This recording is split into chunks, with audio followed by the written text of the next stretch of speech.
minal asal an tatafaddal. Yang pemuda-pemuda, saya akan jauh-jauh mau mendekat sama antum sekalian. Tolong,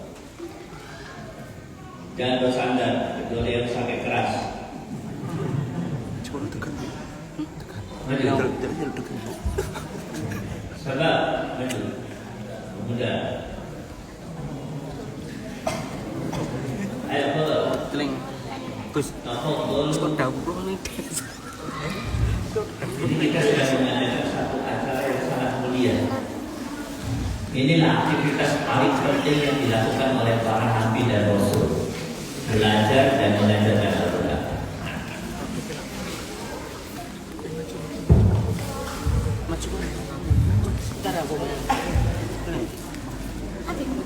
Bismillahirrahmanirrahim. Assalamualaikum warahmatullahi wabarakatuh. Innal hamdalillah nahmaduhu wa nasta'inuhu wa nastaghfiruh. Wa na'udzu billahi min shururi anfusina wa min sayyiati a'malina. May yahdihillahu fala mudilla lahu wa may yudlil fala hadiya lahu. Nashhadu an la ilaha illallah wahdahu la syarika lahu wa nashhadu anna Muhammadan 'abduhu wa rasuluh. Allahumma shalli ala sayyidina Muhammad wa ala alihi wa sahbihi wa man wala. Usikum wa nafsi bi taqwallah faqad faza wa qad qala ta'ala fi kitabihi al-'azim. Ya ayyuhalladzina amanu taqullaha wa la tamutunna illa wa antum muslimun. Iman fikir rahimahullah, bapak-bapak, ibu-ibu, saudara-saudara sekalian, adik-adik dan anak-anakku yang dicintai Allah SWT. Alhamdulillah, pada kesempatan malam ini kita bisa berjumpa. Mari kita berdoa kepada Allah SWT. Semoga perjumpaan memberikan manfaat bagi diri kita, keluarga kita, anak istri kita, suami, ibu-ibu, guru-guru kita, kaum muslimin di dunia. Kami wasiatkan pada diri kami juga pada semuanya, marilah kita tingkatkan takwa kepada Allah. Pertama kali kita harus tahu apa itu arti takwa. Menurut ulama, salah satu arti yang paling mendasar. Ibu-ibu dengar suaranya, bapak-bapak dengar. Salah satu arti yang paling mendasar daripada takwa itu adalah al-khauf, abil khosyah, yaitu takut. Maksudnya takut kepada Allah.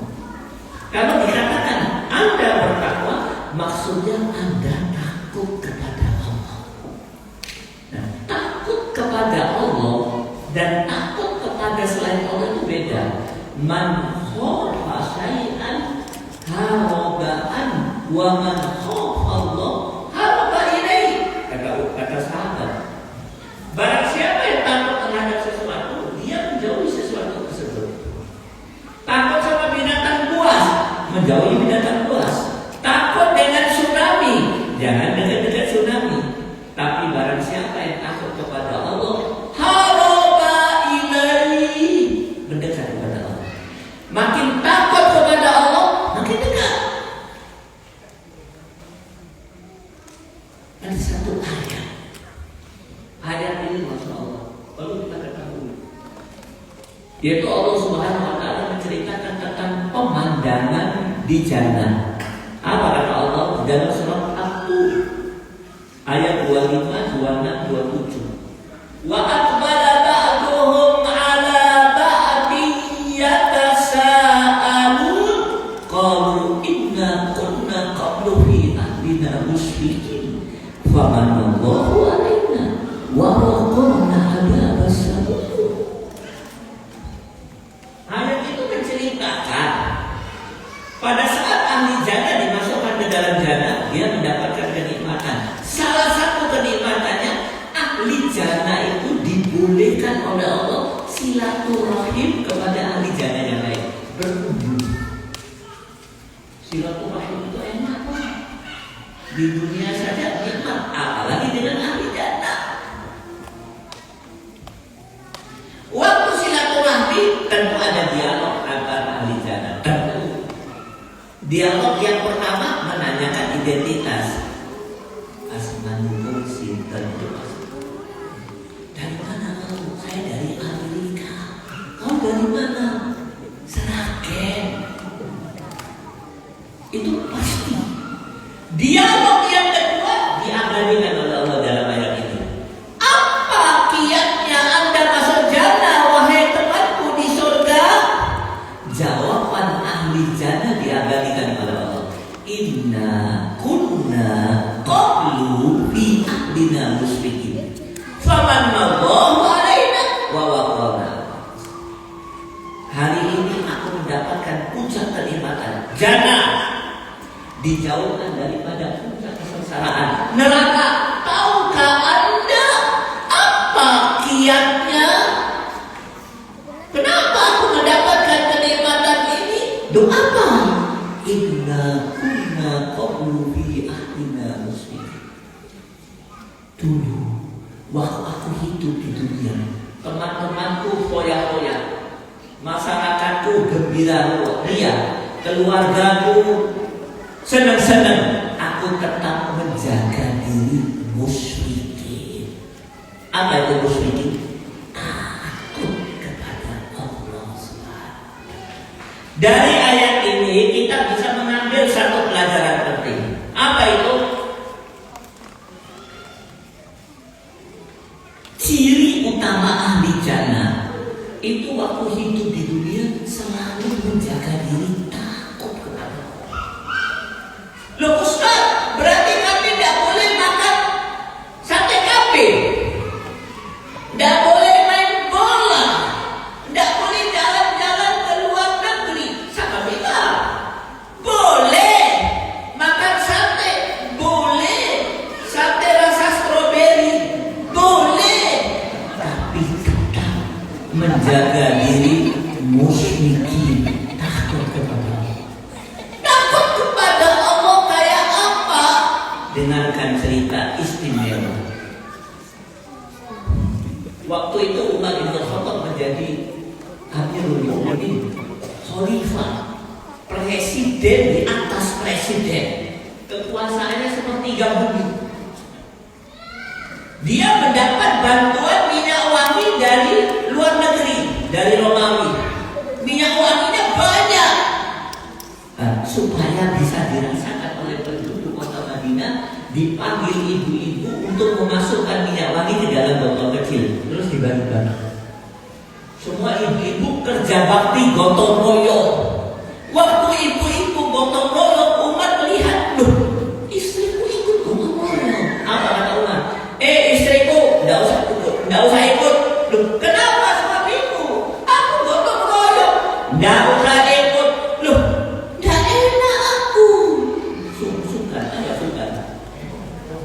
Pakaimu aku. Enggak usah ikut. Kenapa wahai suamiku? Apa kata Umar?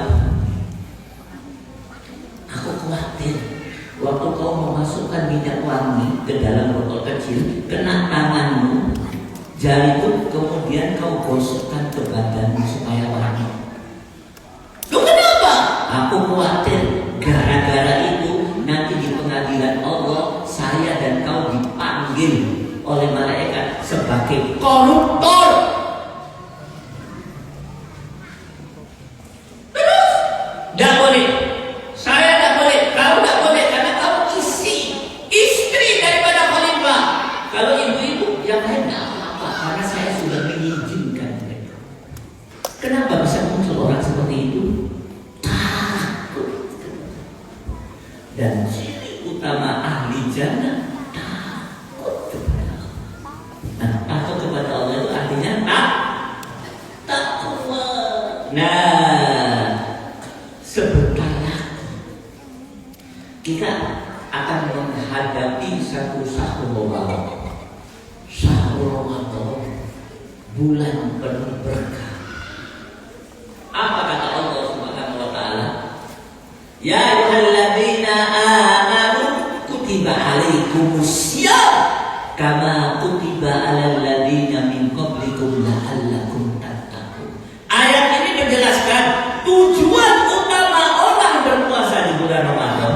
Pak, kalau kita nggak tahu tujuan daripada satu aktivitas yang kita lakukan tersebut menjadi tidak banyak manfaatnya, menjadi berantakan. Tujuannya nggak tahu.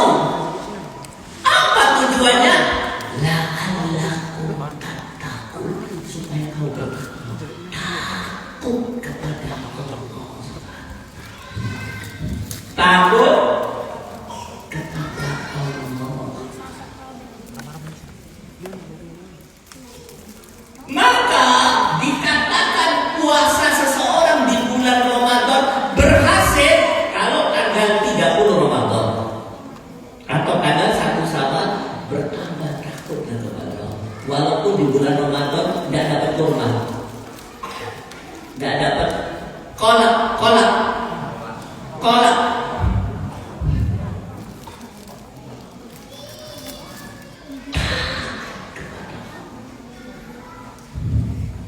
Oke, saya akan ceritakan orang yang takut kepada Allah. Namanya Ibrahim bin Adham, ulama besar. Dia dan anaknya takutnya kepada Allah. Masya Allah. Apa yang terjadi? Sang bapak Ibrahim bin Adham datang ke rumah anaknya. Sampai di rumah anaknya kata istrinya, "Loh, anakmu lagi jaga toko. Di mana? Di pasar." Oke, tak susul ke pasar. Dia berangkat ke pasar. Waktu dia mendekati toko anaknya, dia lihat dari kejauhan anaknya lagi niup timbangan. Makin dekat, terlihat niup timbangan. Ditanya oleh bapaknya, "Nak, kenapa kau tiup timbangan?" "Supaya tidak ada debu." "Lu kenapa?" "Supaya tidak merugikan konsumen." Bapaknya takbir, Allahu Akbar. Wahai anakku, yang kau kerjakan itu lebih baik daripada umroh. Bahkan ada yang mengatakan umroh 10 kali. Kenapa bisa muncul orang seperti itu? Takut kepada Allah. Beda dengan sebagian orang di Sragen, malah dikasih batu saja, kecuali mereka tidak pernah melakukan. Jadi tujuan puasa apa? Saum Ramadan bertambah takut kepada Allah. Nah, pada kesempatan kali ini saya akan menceritakan satu kisah supaya pemahaman kita akan takut kepada Allah ini lebih mendalam lagi. Kisahnya sebagai berikut. Bisa dengar ibu-ibu? Bisa dengar? Tidak boleh ngantuk.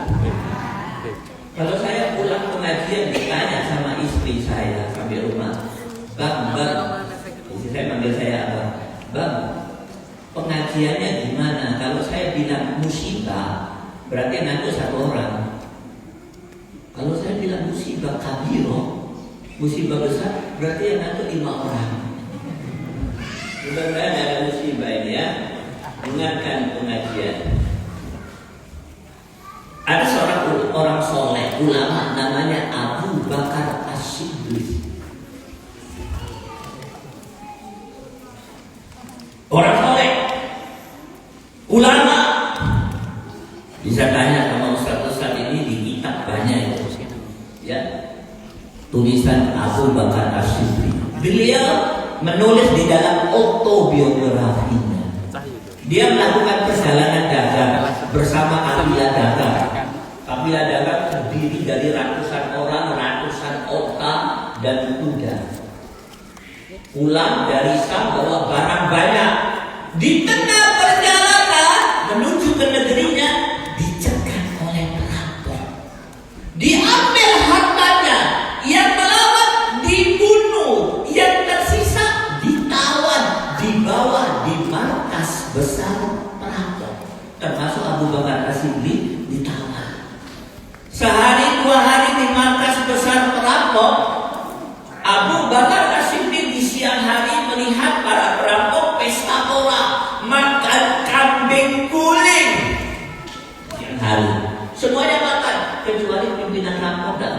Maka ditanya oleh Abu Bakar, pimpinan rampok, kenapa kau tidak makan siang hari ini? Apa kata pimpinan rampok? Ini sore, aku sedang berpuasa. Maksudnya puasa Senin Kamis, bukan Ramadan ini. Marah Abu Bakar, dasar tukang rampok, tanganmu berlumuran darah, kau tangkap kami, kau rampok kami, kau bunuh kami, masih sempat gak kau berpuasa? Apa kata pimpinan rampok? Tuan, jangan banyak bicara, kau tawanan. Singkat cerita, beberapa hari kemudian para perampok, para tawanan dibebaskan. Singkat cerita, beberapa tahun kemudian Abu Bakar As-Siddiq naik haji. Waktu tawaf mengelilingi Ka'bah, Abu Bakar As-Siddiq melihat ada pimpinan rampok. Ditanya, pimpinan rampok, ngapain kau kesini? Mau merampok jamaah haji? Kata pimpinan rampok sambil menangis, "Tidak, saya di sini datang untuk haji. Aku sedang tawaf, aku sedang tobat, aku tidak merampok lagi. Aku sudah sadar. Buktinya aku sekarang haji. Tahukah Anda?" Tanya pimpinan rampok, "Kenapa aku bisa tobat?" Kata Abu Bakar As-Siddiq, "Saya tidak tahu." Sambil menangis pimpinan rampok menjawab, "Ini sebabnya adalah kenapa aku bisa tobat. Waktu merampok dulu aku puasa Senin Kamis." Gimana pimpinan rahimahullah? Mari kita bandingkan antara pimpinan rampok dengan jamaah Masjid An-Nur, Masaran, Sragen. Bahan bakunya kita lebih baik. Tidak ada yang merampok, tidak ada yang mencuri, tidak ada yang membunuh. Pimpinan rampok membunuh, mencuri, merampok. Bahan bakunya mana yang lebih baik? Pimpinan rampok atau kita? Kita. Prosesnya, pimpinan rampok prosesnya puasa Senin Kamis. Kita insya Allah prosesnya nanti Syahrul Mubarak, Syahrul Ramadan. Prosesnya kita lebih baik, bahan bakunya lebih baik, prosesnya lebih baik. Hasilnya, coba lihat pimpinan rampok bisa bertakwa, la'allakum tattaqun, tidak merampok lagi, tobat, insaf. Kita mestinya lebih bagus, gitu kan? Tanya sama beliau, bahan bakunya bagus, prosesnya bagus, pasti hasil produksinya la'allakum tattaqun. Maka yang pertama kali sebelum kita bicara tentang fikih puasa, yang pertama kali harus tahu tujuannya itu apa. La'allakum tattaqun. Nah, iman billahi rahimahullah. Saya tidak akan bicara panjang lebar tentang puasa Ramadan. Nanti bisa ditanyakan pada ustaz-ustaz. Puasa Ramadan itu ada dua amal. Amal yang pertama amal wajib. Amal wajib ada dua rukunnya, harus dikerjakan. Yang pertama niat, yang kedua menahan diri untuk tidak melakukan apa-apa yang dilarang oleh Allah, makan, minum dan lain sebagainya. Itu yang wajib. Yang sunnah banyak, sholat tarawih sunnah, sedekah sunnah. Di antara yang sunnah yang paling bagus kata ulama, tilawatul Quran, membaca Al-Quran. Banyak maaf, banyak orang melakukan saum Ramadan, tarawihnya bagus. Ustaz, bolehkah saya tarawih sejak Isya sampai subuh? Boleh, tapi sayang, rugi dia. Habis waktunya sehingga tidak sempat baca Quran. Ustaz, bolehkah saya bikin mulai subuh sampai maghrib? Boleh, tapi sayang, yang lebih penting dari sunnah dia tidak kerjakan, yaitu membaca Al-Quran. Nih, ada seorang sahabat berkata, dengar, fa'lam annaka lan tataqarraba ila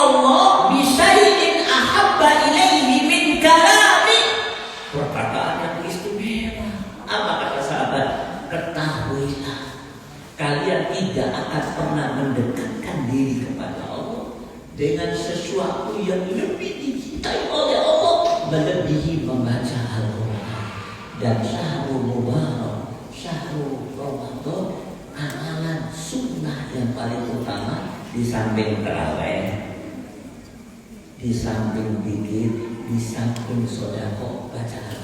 Nah, pada kesempatan kali ini kami akan menyampaikan, kalau waktunya cukup, 5 ayat. Kalau nggak cukup ya 3 saja, sebagai titik pemberangkatan supaya kita tahu bagaimana posisi Al-Quran di hadapan kita dan bagaimana posisi kita di hadapan Al-Quran.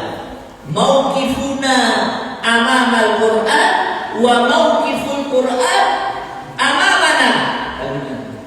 Bahasa Inggrisnya the positioning of Al-Quran. Mudah-mudahan dengan memahami 5 ayat ini semangat kita baca Al-Quran lebih istimewa. Ada seorang syekh di Saudi Arabia ditanya baru-baru ini, Ustaz, bagaimana sih para sahabat memposisikan dirinya di hadapan Al-Quran? Sambil ketawa beliau mengatakan, mereka memegang Al-Quran, kata syekh, seperti kalian megang HP hari ini. Tidur HP, makan HP, kamar mandi pun HP.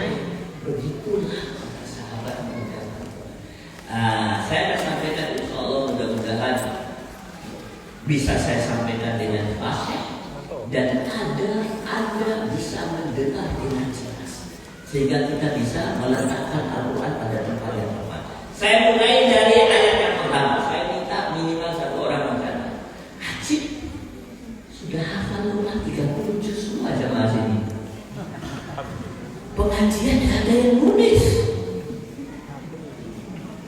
Nih ibu-ibu, bapak-bapak, kalau ada pengajian, nih ini satu kenikmatan yang besar.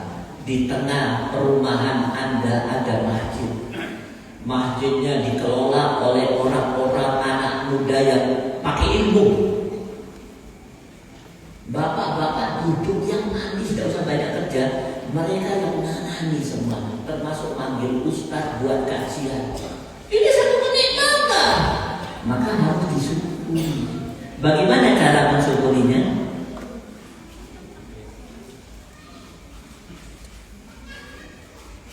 Cara mensyukurinya adalah kalau ada pengajian dicatat, ya, dicatat. Karena kita ini makhluk kesupen, ya. Nah, makhluk kesupen. Kesupen itu bahasa Jawa, bahasa Arabnya al-laliyu. Apalagi kalau ada soto habis pengajian, pasti lari kabeh. Makanya dicatat. Nih, Hasan Basri, ulama besar, itu dilihat oleh temannya siang hari, dia buka catatan, baca, dilihat, bukan daftar nomor HP,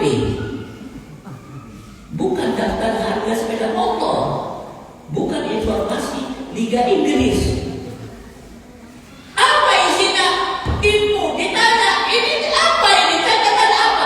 Kata Hasan Basri, inilah catatanku waktu dengan pengajian kemarin, atau waktu aku belajar ilmu, aku baca buku, aku catat. Hasan Basri, ulama besar. Tapi orang-orang sekarang larian. Makanya nasihat saya, ini satu kenikmatan yang besar, disyukuri, datang pengajian dicatat. Oke. Saya mulai dari ayat yang pertama. Saya berharap ada yang mencatat. Syabab yang bawa HP. Ayat yang pertama.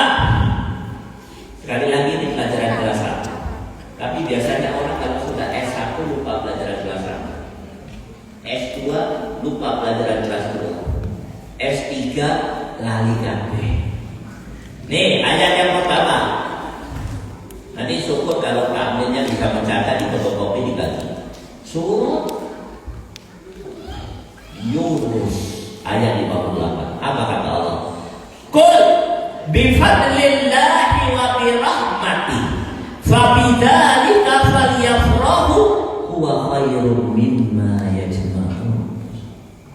Qul bifadlillahi wa rahmati fabidzalika falyafrahu huwa khairum mimma yajma'un.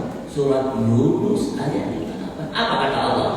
Katakanlah, dengan karunia Allah dan rahmat Allah sepantasnya lah kalian bergembira. Itu lebih baik daripada dunia yang dikumpulkan semua manusia. Loh, saya buka 10 tafsir, 10 ya ini saya buka.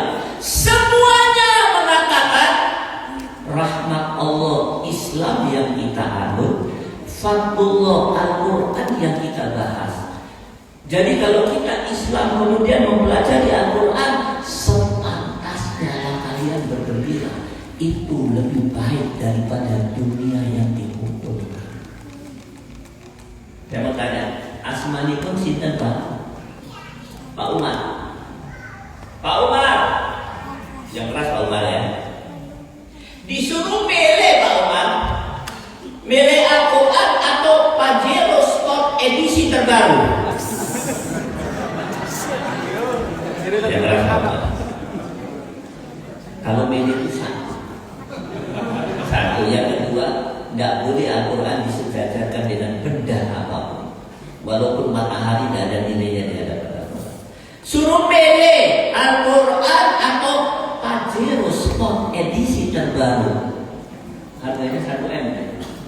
Berapa? Yang keras Pak Umar. Barakallahu fiik. Sulit nyari orang seperti ini zaman sekarang. Minoritas tertindas. Di balik gedung tembok masjid ini, jangankan Pajero Sport, Avanza bekas pun direbut oleh orang dan dia tendang Al-Quran. Asman itu sinten gitu. Pak Agus disuruh milih Pak Agus, Al-Quran atau villa di Tawamangu. Ada 10 rumah, view-nya cantik, ada kolam renang, banyak makanan. Di samping kolam renang ada kafe. Milih mana Pak? Yang keras baru. Barakallahu fiik. Sulit cari orang seperti ini di zaman sekarang. Di balik perkampungan, di balik gedung masjid ini, tembok masjid ini, banyak orang jangankan villa, karena KPR dia tendang. Nih, namamu siapa? Pas berapa tahun? Kuliah. Jawab yang jujur. Disuruh milih Al-Quran dengan seorang wanita hafidhah, hafal Quran 30 juz, alimah, ngerti agama, jamilah, cantik sak Solo Raya, Gonia, Sukikjan, Mudiro, direktur. Ini mana kau? Gara-gara takut sama Ustaz. Ulangi lagi, milih mana? Barakallahu. Sulit nyari pemuda kayak begini. Hari ini banyak orang gara-gara wanita dia tendang. Qul bi fadlillahi wa bi rahmati fabidzalika falyafrahu huwa khairum mimma yajma'un. Tidak main-main yang ada di tangan kita ini. Dan kalau kita membacanya sementara kita Islam, lebih baik daripada dunia yang dikumpulkan. Siapa yang mengatakan? Yang menciptakan kita, penguasa alam semesta. Ayat yang pertama. Bu, surat apa tadi? Ayat 58. Catat baik. Sekarang ayat yang kedua. Masih ingat? Bisa ngikutin saya Pak? Surat Al-Baqarah ayat 2. Pak, Bu, Al-Quran itu mukadimahnya namanya Al-Fatihah. Kita tidak akan bahas Al-Fatihah karena dia bukan bima seluruhnya. Adapun Al-Baqarah ayat 1 tidak ada yang tahu artinya kecuali Allah. Alif Lam Mim. Maka Al-Baqarah ayat 2 menjadi penting. Apa kata Allah? Dzalikal kitabu la raiba fihi hudan lil muttaqin. Apa kata Allah? Dua keistimewaan Al-Quran. Tidak ada keraguan padanya. Pasti lurus, pasti benar, pasti oke, pasti the best. Hudan lil muttaqin, menjadi petunjuk, bukan sekedar untuk menjadi manusia yang baik, bukan sekedar menjadi muslim yang baik, bukan sekedar menjadi mukmin yang baik, menjadi muttaqin, posisi yang paling tinggi di hadapan Allah. Petunjuknya apa? Al-Quran. Tapi sayang, 1000 sayang, banyak orang membaca ayat ini tapi tidak paham. Akhirnya apa yang dilakukan? Al-Quran ditendang sama dia. Dia di ujung timur, Al-Quran di ujung barat. Padahal apa kata Allah? Tidak ada keraguan, pasti lurus, pasti benar, petunjuk untuk menjadi manusia terbaik. Al-Quran tapi tidak dibaca. Pak, Rasulullah diberi kesempatan oleh Allah curhat satu kali. Curhat kepada Allah penguasa alam semesta. Yang curhat siapa? Manusia terbaik Rasulullah. Apa curhat Rasulullah kepada Allah? Bukan curhat Rasulullah kepada Allah tentang musuh Islam, orang Israel, orang kafir. Tidak. Apa kata Allah? Wa qala ar-rasulu ya rabbi inna qaumi ittakhadhu hadzal qur'ana mahjura. Rasulullah di hadapan Allah curhat bukan tentang musuh Islam, tentang apa? Qaumi, tentang kita. Orang yang sholat, puasa, zakat seperti kita. Kenapa kita mencuri, membunuh? Tidak. Rasulullah bukan curhat kepada kita, kita membunuh, mencuri. Tidak. Bukan curhat tentang kita melanggar perintah Allah. Enggak. Ittakhadhu hadzal Qur'an. Karena kita menjadikan Al-Quran sesuatu yang diabaikan. Dia di ujung barat, Al-Quran di ujung timur. Dari ayat ini kita bisa mengambil satu pelajaran penting.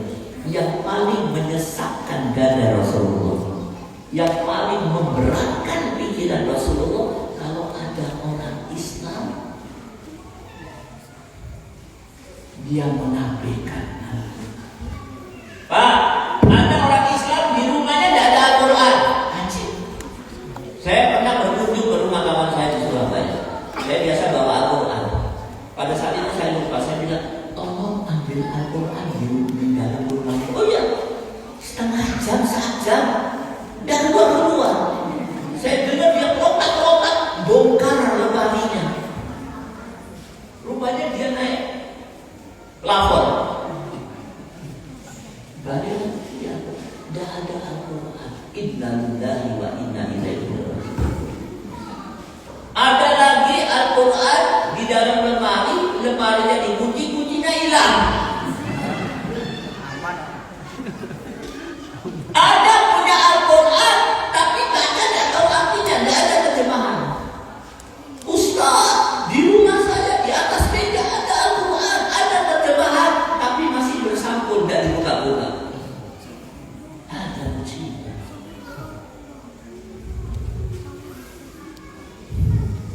Pak, ini saya akan ceritakan kejadian terjadi di rumah sakit PKU Muhammadiyah.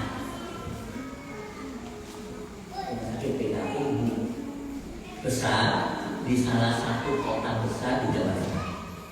Salah satu perawat seniornya, biasa dipanggil mantri, itu memberikan kesaksian. Apa kata dia?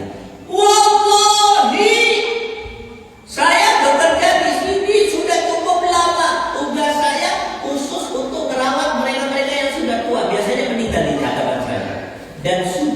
meninggal lebih dari 1.000 orang di hadapan saya. Wallahi, kata dia, 90% orang yang meninggal di hadapan saya, kata perawat senior PKU Muhammadiyah ini, 90% dari 1.000 berapa ya? 9. Wallahi, 900 orang yang meninggal di hadapan saya. Itu minta kepada saya, Mas, ambilkan Al-Quran. Pak, letakkan Quran di atas dadaku. Pak, bacakan Al-Quran. Menurut saya, kata dia, orang ini waktu kuat, waktu sehat, waktu muda tidak pernah baca Quran. Waktu meninggal baru dia mau baca Quran. Habis meninggal, kondalah menyesal.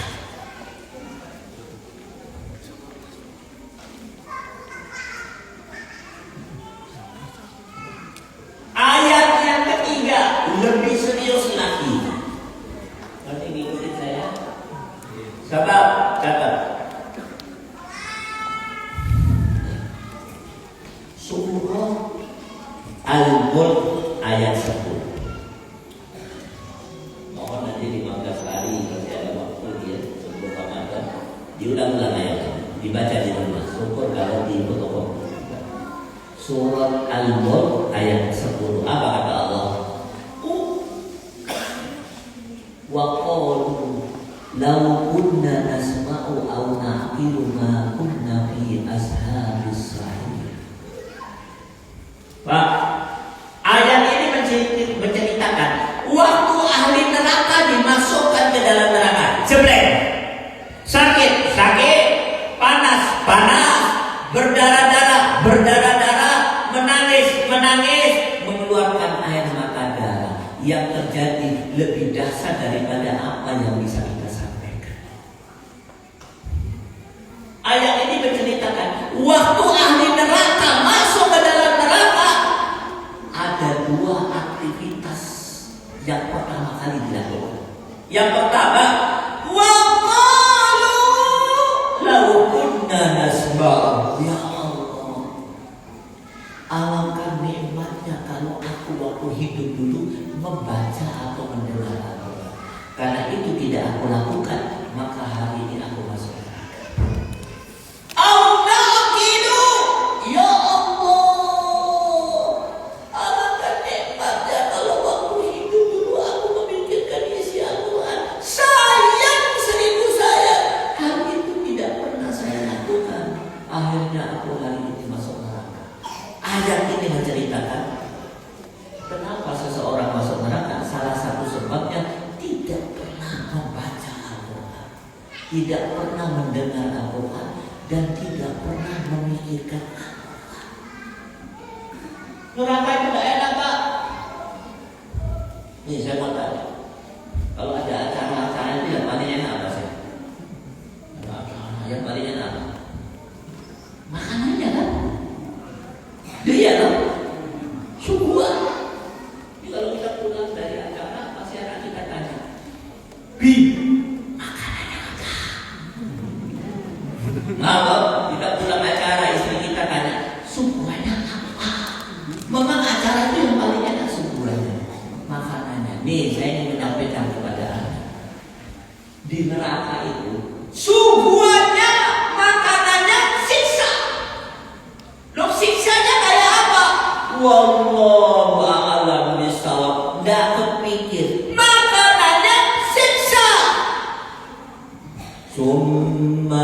Summa innakum ayyuhad dhalunal mukadzibun la'akiluna min syajarin min zaqqum famali'una minhal butun fasharibuna 'alaihi minal hamim fasharibuna syurbal him. Hidangan di neraka, makanannya zakum, duri, minumannya air mendidih. Pak, Ustadz Hasan doyan sate kan? Dikasih 10 tusuk enak kan? Setelah itu baru sehabis 10 tusuk, kasih 10 tusuk lagi, kasih 10 tusuk lagi, kasih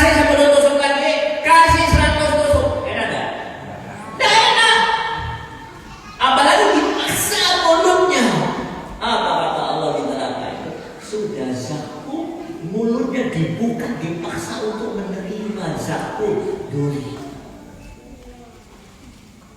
Makanannya gak enak, cara makannya dipaksa. Minumannya air mendidih. Bagaimana cara mereka minum?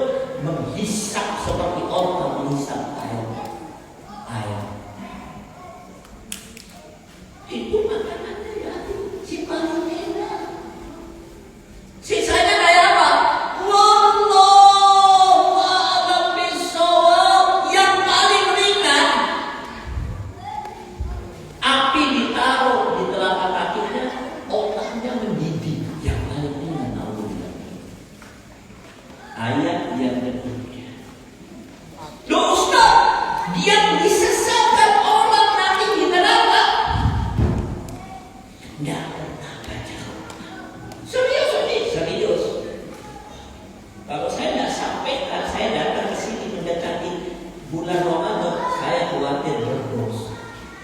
Bu, Pak, kalau menyesal di dunia itu bagus, karena Rasulullah bersabda, an-nadmu taubatun. Menyesal itu pintu gerbang untuk bertobat. Tanpa menyesal orang nggak bisa tobat. Tapi kalau menyesal di neraka, musibah besar, musibah kabur. Sepanjang sejarah hidup manusia, mulai dia di alam rahim sampai akhirat, musibah paling besar menyesal di neraka. Apa sebabnya menyesal? Tidak pernah membaca Al-Quran dan membaca. Terus dia Ustaz baca. Saya sudah terlambat. Allah nggak melihat hasil, yang dilihat oleh Allah usaha kita. Berapa banyak orang soleh terlambat, sudah hampir meninggal, dia tobat, kemudian dia lakukan kebaikan, setelah itu meninggal, insya Allah meninggalnya husnul khatimah. Tadi sudah nomor berapa? 1, 2, 3. Mau tambah 2 lagi?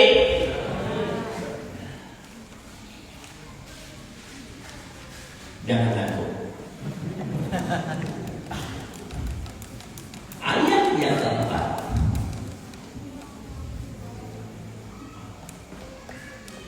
Allah berfirman di dalam surat Al-Baqarah ayat 63. Ustaz, saya pokoknya mau jadi orang pertama, bagaimana caranya? Al-Baqarah 63. Orang mengatakan, Allah Subhanahu wa taala mengatakan, wa idza akhadna mitsaqakum wa rafa'na fawqakum at-tur khudhu ma atainakum bi quwwah wa dhkuru ma fihi la'allakum khudhu ma atainakum bi quwwah wa dhkuru ma fihi la'allakum tattaqun. Allah menjelaskan ada 2 cara untuk sampai kepada takwa, untuk punya perasaan takut kepada Allah. Ada 2 cara. Apa itu? Pegang Al-Quran dengan serius. Ini Al-Quran dipegang dengan serius. Dan ingat apa yang ada di dalamnya. Baca sampai ingat. Pak, apa yang paling serius kita pegang hari ini? Apa Pak? Yang paling serius kita pegang hari ini apa? Ini yang ngomong orang-orang yang sudah sepuh, paling pengalaman. HP nggih? Ibu-ibu betul? Bukan Al-Quran. Nih saya akan tunjukkan kepada Anda 10 kejelekan HP.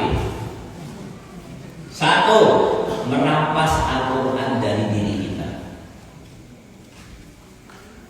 Merampas hadis dari diri kita.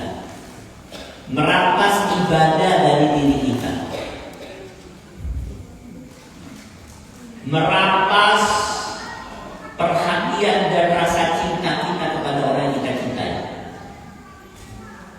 Merampas kepedulian kita kepada orang yang kita cintai. Merampas kesehatan kita. Merampas sifat dan lain-lain. Setuju? Loh, berarti Ustaz mengatakan kami tidak boleh punya HP. Siapa bilang? Boleh pegang HP dengan iman. Kalau orang pegang HP dengan iman digunakan untuk memudahkan kehidupan di dunia, untuk mendapatkan ilmu, untuk membawa dia ke jannah, boleh. Saya sebelum isi pengajian saya buka HP. Dari HP ini saya bisa mendengar ceramah lebih dari 100 ulama. Saya bisa baca lebih dari ratusan kitab-kitab termasuk tafsir dan hadis. Tapi ingat, HP bisa membawa orang kepada kemaksiatan yang paling besar. Pegang Al-Quran dengan serius. Kita kurang serius pegang Al-Quran. Iya enggak? Mari kita introspeksi 3-15 hari, menangis di hadapan Allah. Jangan-jangan Ramadan ini Ramadan terakhir. Setelah itu wes. Ayat yang kelima. Nah, posisi yang kelima, surat 43 ayat 43. Saya ini nomor cantik. Surat 43 ayat 43 atau surat Az-Zukhruf ayat 43. Apa kata Allah? Fastamsik billadzi uhiya ilaika innaka ala siratin mustaqim. Hari ini banyak orang sedang diskusi, berdebat. Jalan yang lurus itu mana sih? Ada yang mengatakan jalan yang lurus adalah zikir sepanjang siang. Ada yang mengatakan jalan yang lurus sholawat sepanjang malam. Ada yang mengatakan jalan yang lurus tahajud sepanjang malam. Ada yang mengatakan jalan yang lurus adalah infak saja. Allah mengatakan jalan yang lurus adalah fastamsik billadzi uhiya ilaika. Pegang Al-Quran. Lurus kau. Nanti Al-Quran akan ngajarin kau bagaimana infak yang benar, bagaimana sholawat yang benar, bagaimana zikir yang benar, bagaimana taat kepada Allah dan taat kepada Rasul. Nomor satu, dan pegang teguh Al-Quran tidak akan pernah bisa dilakukan oleh seseorang kecuali melewati satu pintu gerbang, namanya membaca. Yang detail mungkin itu yang bisa saya sampaikan hubungannya dengan mau posisi Al-Quran. Kita ulang kembali nomor 1 surah Yunus, nomor 2, nomor 3, nomor 4, Al-Baqarah 63, nomor 5, Az-Zukhruf 43. nomor 5 kan? Az-Zukhruf. Nah, ini kan bedanya. Kemudian saya ingin menambahkan lagi, bulan Ramadan itu ada satu amalan yang dicontohkan oleh Rasulullah, amal sunnah yang istimewa, yaitu bahkan bisa masuk amal wajib, yaitu infak atau zakat. Mari kita lihat satu ayat. Mumpung kita masih hidup, mari kita dengarkan ayat ini. Ayat yang sangat istimewa. Apa kata Allah? Catat baik-baik. Surat Al-Munafiqun ayat 10. Apa kata Allah? Wa anfiqu mimma razaqnakum min qabli an ya'tiya ahadakumul maut fa yaqula rabbi laula akhartani ila ajalin qarib fa as-saddaqu wa akun minas sholihin. Pak, ayat ini menceritakan, nih penting sekali. Kebanyakan kaum muslimin, kebanyakan manusia tidak siap menghadapi kematian dahsyat. Tahu-tahu kaget, kematian. Kebanyakan tidak siap. Ustaz, adakah orang yang siap menghadapi kematian? Ada, tapi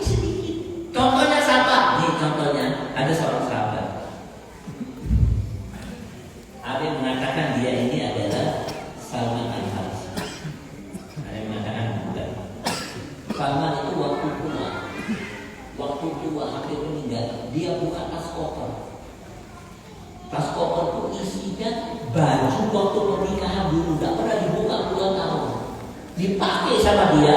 Ada sorban yang paling bagus dipakai sama dia. Minawati waktu zaman nikah dulu gak pernah dipakai. Minawati yang bagus dipakai sama dia. Istrinya datang, Mas, kenapa kau pakai baju baru? Apa kata Salman? Sebentar lagi aku jumpa kekasihku. Kekasih yang mana lagi? Istriku cuma aku. Enggak, ada yang lebih aku cintai dari kamu. Ditinggal sama istrinya ke dapur. Kalau dipikir, wah, suami saya sudah pikir. Beliau pakai baju baru, tidur, dalam tidurnya meninggal. Yang dimaksud kekasih apa? Al-maut, kematian. Menunggu kematian seperti menunggu kekasih. Ada sebagian kecil, tapi kebanyakan kaum muslimin tidak siap menghadapi Tuhan. Takutnya masya Allah. Apakah dan tidak siapnya? Ayat ini menjelaskan. Surat Al-Munafiqun ayat 10. Apa kata Allah? Waktu kematian datang, dia minta dua hal di hadapan Allah. Dia mengeluarkan dua pernyataan. Yang pertama, laula akhartani ila ajalin qarib. Ya Allah, alangkah nikmatnya kalau kematian itu kau tunda. Barang sehari, sepekan, sebulan, setahun, pokoknya tunda. Yang kedua, dia mengeluarkan pernyataan yang kedua. Apa pernyataannya? Fa'as-soddaqa wa aku minas sholihin. Ya Allah, demi Allah, aku bersumpah, kalau kematian ini kau tunda, aku akan sedekah dan akan menjadi orang soleh. Ayat ini diteliti oleh ulama. Kenapa kok orang yang mau mati minta ditunda kematiannya supaya bisa sedekah? Bukan fa'usolli, bukan supaya bisa sholat atau saya berjihad, tidak, supaya bisa sedekah. Kenapa sedekah? Diteliti oleh ulama. Ada ulama mendapatkan kesimpulannya sedekah ini Pak, amalannya besar. Amalan sedekah ini ganjarannya besar di akhirat dan besar pula di dunia. Dikasih oleh Allah cash on hand. Hari ini dia lakukan, beberapa hari kemudian Allah akan memberikan ganjaran di dunia dan di akhirat. Tuhan sayang, saudara ini paling banyak dibimbangkan oleh orang Muslim. Kenapa? Pedit, kadikut, bakhil, pelit. Nih, saya akan ceritakan satu kisah sekaligus menutup pengajian saya ini.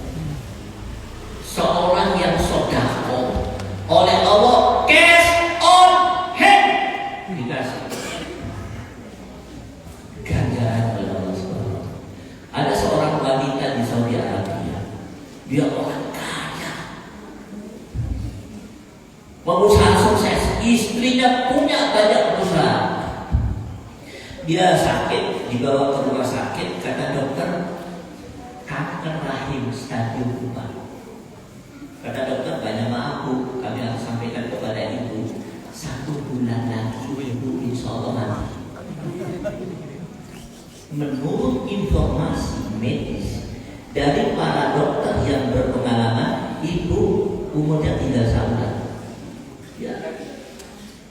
Beberapa hari kemudian pulang ke rumahnya, ya udah ada apa-apa. Beberapa hari kemudian datang TKW dari Indonesia kerja di sini. Tenaga kerja wanita. TKW kerja di rumahnya. Hari pertama dia kerja, masuk kamar mandi saja belum jam udah ketemu. Setelah keluar dari kamar mandi ditanya oleh majikannya, Bu, kamu baru 1 hari kerja di sini, masuk kamar mandi belum jam, tentu ada apa? Maka TKW ini menjawab sambil menangis, Bu, banyak Pak, saya masuk kamar mandi ini adalah karena saya harus memeras air susu saya. Loh kenapa? Saya barusan melahirkan. Loh, dia anakmu tak tinggal di Indonesia. Kenapa kau tinggal? Saya harus kerja, saya butuh duit. Loh mana anakmu? Dijaga oleh suamiku. Inna Inna lillahi wa inna ilaihi raji'un, kata majikannya.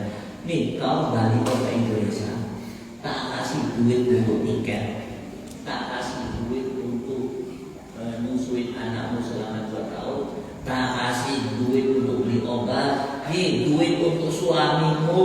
Nanti kalau datang lagi tak kasih tiket balik, kembali ke sini 2 tahun lagi kerja di sini. Dikasih duit banyak. Pulang lagi. Seminggu kemudian dia ke dokter, diperiksa kankernya hilang. Pun waras. Dokternya heran. Ibu berobat ke Eropa? Enggak. Makan apa? Jamu? Enggak. Apa yang ibu lakukan? Enggak ngapa-ngapain. Kecuali satu saja, dia cerita waktu dia ngasih duit ke TKW. Ada pindah dari bawah. Nah, hari ini ada kesempatan untuk kita lakukan terutama di bulan. Untuk apa saja? Untuk mancing, untuk pondok, untuk pukul, wal sakit dikerjakan bersama-sama, dikoordinir oleh ustaz-ustaz yang menurut saya walaupun mereka lebih muda dari bapak-bapak, mereka mempunyai satu keistimewaan. Apa keistimewaannya? Kata Ibnu Qayyim, kalau ini ada pada seseorang, dia sedang mendapatkan nikmat yang besar dari Allah. Dan itu ada pada ustaz-ustaz. Apa itu? Sidqul fahmi. Sidqul fahmi, mempunyai pemahaman tentang kehidupan, pemahaman yang benar. Dia tahu mana jalan yang lurus, mana jalan yang serong, mana cara beribadah, bagaimana taat pada Allah. Ini dimiliki oleh saya dengan segala kekurangannya. Mungkin itu saja yang bisa saya sampaikan.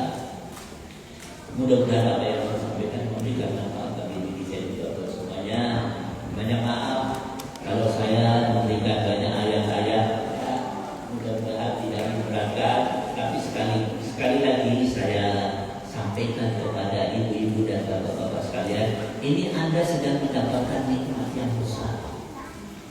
Jarang loh nih, saat kampung masjidnya gede, orang-orangnya aktif, bisa bangun masjid bersama, masjidnya makmur, ada